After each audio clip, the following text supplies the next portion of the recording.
Broiler মুরগি খেলে হয় কয়েকটি শারীরিক ক্ষতি।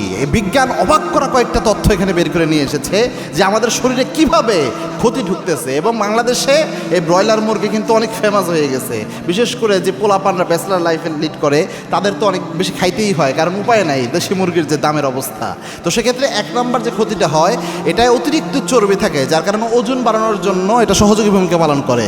এবং অনেক দিন যাবৎ যারা ব্রয়লার মুরগি অনেক বেশি পরিমাণে খায় নিয়মিত, এদের ওজন বাড়ে এবং এদের কোলেস্টেরল বাড়ে, যার কারণে হার্টের উপর মারাত্মক ইফেক্ট ফেলতে পারে এই ব্রয়লার মুরগির গোস্ত যারা নিয়মিত খায়। দুই নম্বর হচ্ছে এখানে অ্যান্টিবায়োটিক রেসিস্ট্যান্সের ঝুঁকি থাকে, যার কারণে এই অনেক খামার যেগুলোর মধ্যে ব্রয়লার মুরগি বড় করে, এগুলো কিন্তু অনেক দ্রুত যেন বড় হয়ে যায় এরকম জিনিস তারা ব্রয়লার মুরগিকে খাবারের মধ্যে দিয়ে দেয়, যার কারণে এই ব্রয়লার মুরগি যারা নিয়মিত খায় তাদের অ্যান্টিবায়োটিক রেসিস্ট্যান্স হয় এবং ভবিষ্যতে এদের শরীরের মধ্যে কোনো অ্যান্টিবায়োটিক ওইভাবে কাজ করতে চায় না।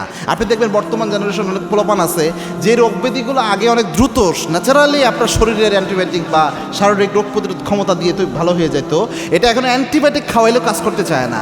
এর কারণ আমাদের খাবারের মধ্যে অনেকভাবে ভেজাল ঢুকে যাচ্ছে।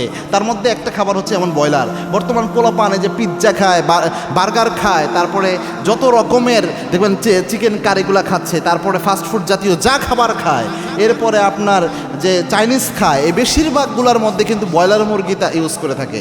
আর এই ব্রয়লার মুরগি এত পরিমাণ এদেরকে মানে খাবার খাওয়ানো হয়, এত দ্রুত যেন বাড়ে, এই জন্য এত প্রোটিনযুক্ত এত মারাত্মকভাবে এদের খাবার খাওয়ানো হয় যে তারা অনেক দ্রুত বেড়ে যায়, যার কারণে এটা আমরা যখন খাই আমাদের শরীরের উপর একটা ইফেক্ট ফেলে। এই জন্য উচিত হচ্ছে, আরেকটা বিষয় হচ্ছে এটার মধ্যে ক্রোমিয়ামের পরিমাণ অনেক বেশি থাকে ব্রয়লার মুরগির যে হাড়ের ভিতর, এটা মারাত্মক ক্ষতি। একটা নির্দিষ্ট পরিমাণ শরীরের জন্য ঠিক আছে, কিন্তু ব্রয়লার মুরগির মধ্যে অনেক বেশি পরিমাণে থাকে।